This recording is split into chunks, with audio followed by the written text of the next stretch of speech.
Bonjour, vous voulez bien me suivre? J'ai quelque chose d'important à vous montrer. Alors oui, parce que vous savez ce qu'on dit, les enfants ne vont plus au contact de la nature. Et c'est vrai, hein, c'est démontré. Et c'est très paradoxal, parce qu'on sait très bien que ça leur fait du bien. Ça agit sur leur santé, sur leur mental, ça agit sur leurs aptitudes pro-environnementales. Et finalement, les enfants sont plus devant les écrans que dehors. Ah oui, je m'appelle François Lenormand et j'anime le collectif Éduquer à la nature en Normandie. On est tout un réseau d'acteurs et on essaie de développer des programmes et des actions justement pour remettre les enfants au contact de la nature. Et là, on a une petite idée que je voudrais vous montrer. Alors voilà, on est arrivé. Cet endroit-là s'appelle la réserve de la Citelle. Et c'est un endroit qui est réservé aux activités nature. Nous, on dit un terrain dédié aux expériences de nature. On va aller voir ce qui s'y passe. Vous faites quoi, Laurie, là, ici, s'il te plaît? Vas-y, dis-nous. On accueille les enfants pour qu'ils vivent des émotions dans la nature et qu'ils créent du lien avec la nature. Alors, vous voyez ici, il y a simplement un point de rassemblement. Il y a aussi des promeneurs qui passent dans cet endroit-là parce qu'il est ouvert.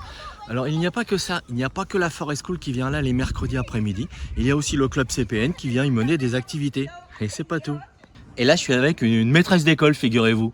Oui, bonjour, je m'appelle Madame Dubois et effectivement, je reçois ici tous les mardis après-midi ma classe de CM1, CM2 pour la classe du dehors. On est tout proche de notre cabane. On est tout proche de notre boule de crêpes. Ça fait pas envie, ça. Mais là, vous faites quoi? De la pétanque. De la pétanque? Avec des boules de pétanque?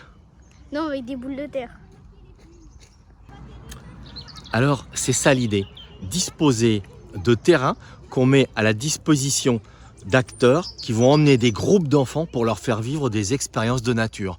Ce terrain-là, il appartient à la commune. Et il y a une convention de signer entre la commune et les différents utilisateurs. C'est pas très compliqué.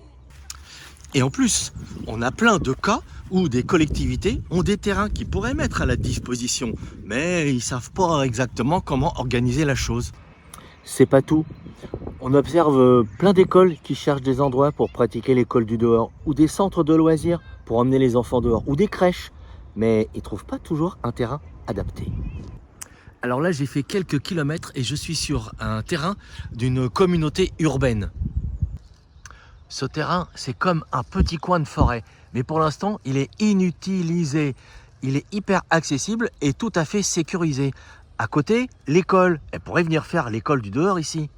Là, on pourrait vraiment y faire un terrain dédié aux expériences de nature. Trop cool, non? Alors voilà, la communauté urbaine, elle est d'accord. L'école, elle est prête. La crèche aussi. Sauf que ils savent pas comment aménager ce terrain. Et nous, ce qu'on voudrait, c'est les aider, les conseiller, les accompagner pour qu'ils mettent en place ici un terrain dédié aux expériences de nature.